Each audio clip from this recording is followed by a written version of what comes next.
Estamos na Cruz Quebrada, ao lado direito, Complexo do Jamor, com o Estádio Nacional, e a subida para o alto da Boa Vista.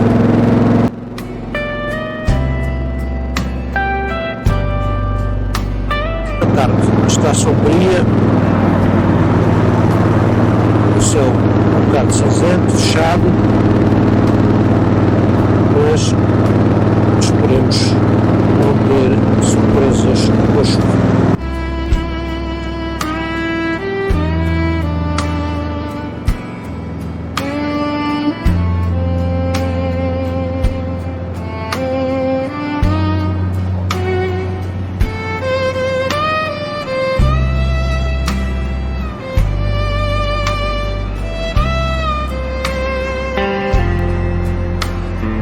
Estamos a chegar a Passo de Arcos.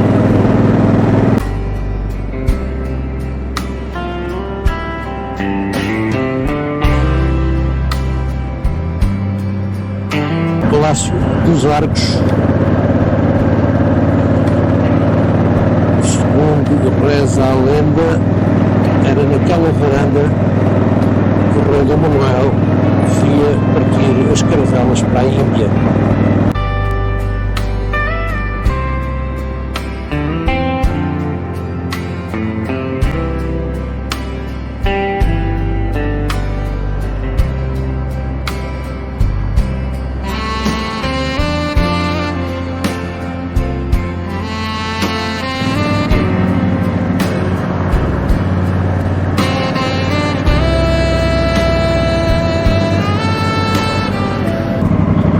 A Estrada Marginal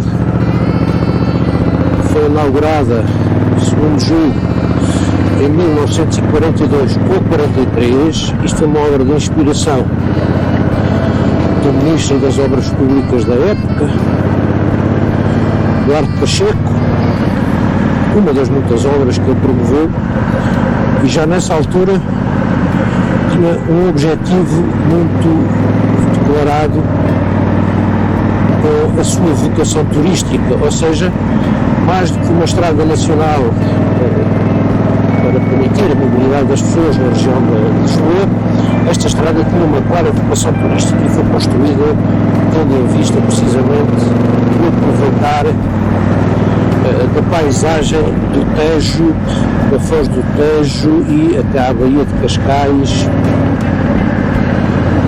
Foi uma obra notável que ainda hoje, ou cada vez mais, mostra a beleza desta região.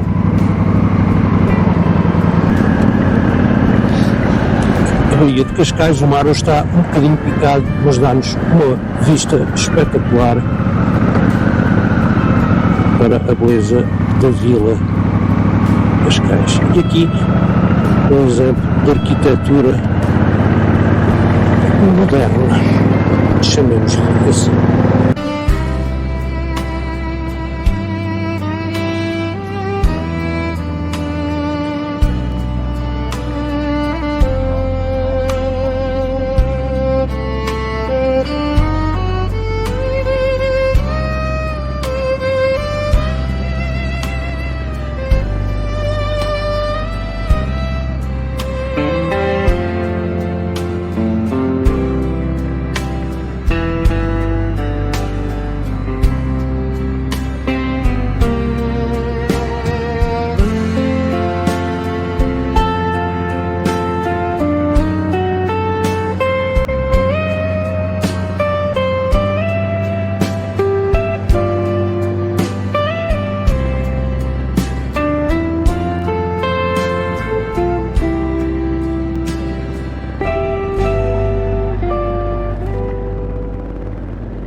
Obrigado.